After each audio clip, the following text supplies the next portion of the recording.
Has any human being seen God? The Bible seems to give two different answers to this. For instance, in Genesis 32, verse 30, Jacob is speaking and says, "For I have seen God face to face, and yet my life has been delivered." However, in John 1:18, John writes, "No one has ever seen God, but the unique one, who is himself God, is near to the Father's heart. He has revealed God to us."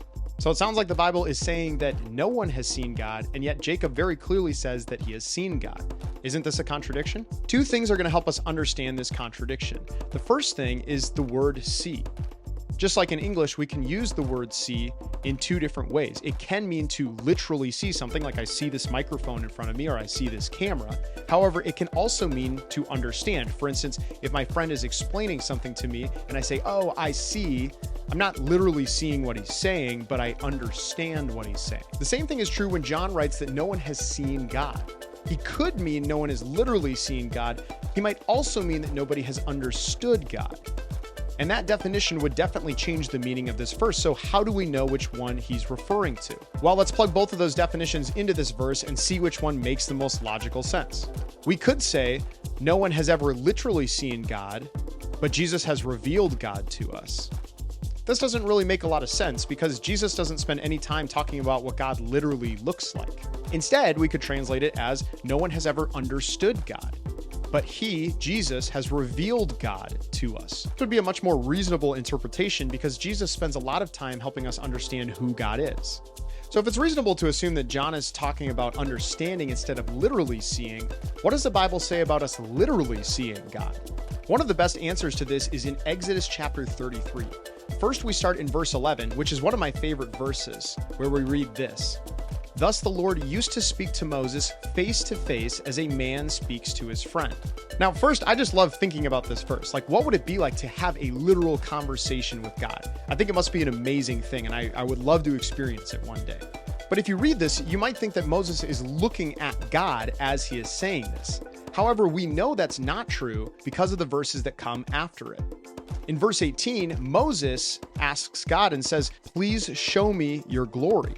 So Moses is talking to God, asking God to show himself.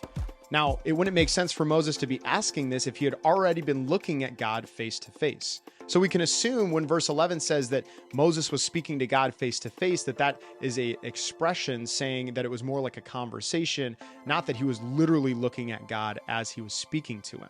In verse 20, God says this, "But," he said, "you cannot see my face, for man shall not see me and live." And the Lord said, "Behold, there is a place by me where you shall stand on the rock, and while my glory passes by, I will put you in a cleft of the rock, and I will cover you with my hand until I have passed by. Then I will take away my hand, and you shall see my back, but my face shall not be seen." Now, obviously, God does not have a face or a hand or a back, but he's using this human language to help us understand things about him. So what is God saying when he's referring to his face? Well, if you think about humans for a second, if you just saw a picture of somebody's arm or maybe even their back, you might not know who that person is. But if you see a picture of somebody's face, you will immediately know who they are. The face is the most distinguishable part about a person. So when God says that nobody can see my face, he's saying that nobody can see him in his entirety. Nobody can really, truly see him. At best, we can only get a glimpse of him. And this is exactly what he tells Moses when he says, "I'll pass by, I will cover you, and you'll only get to see my back." Again, God doesn't have a back. What he's saying here is you'll only get to see a glimpse of me. Because we're told in verse 20, if anyone were to see God, they would not live. So what we learn from Exodus 33 is that when it comes to physically seeing God, we may be able to see a glimpse of him, but we can't see him in his entirety or we wouldn't be able to live. And this is perfectly in line with the first verse we read today, which is Genesis 32:30, where Jacob says that he saw God face to face. That might sound like it contradicts what we just read because he says he saw God face to face, but let's read a few verses before to see how God's appearing to him. Genesis 32 verse 24 says, "And Jacob was left alone, and a man wrestled with him until the breaking of the day."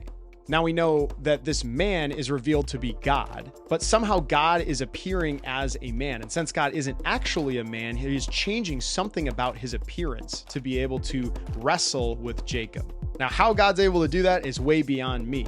But what we do know is that Jacob is not seeing the fullness of God, because we're told if he did see the fullness of God, he would not live. So going back to our original contradiction, when John says that nobody has seen God, he's saying that nobody has understood God, not that nobody has literally seen God. Secondly, when it comes to literally seeing God, we can see glimpses of him, and that's shown all the way through the Old Testament. There's examples of people seeing glimpses of God, but we do know that if anybody saw God in his entirety, that they would not be able to live. But when we read these verses and the context around them, we see that the Bible is consistent on this issue all the way through. I hope that this was helpful to you. Thank you for watching. God bless, and I will see you in the next video.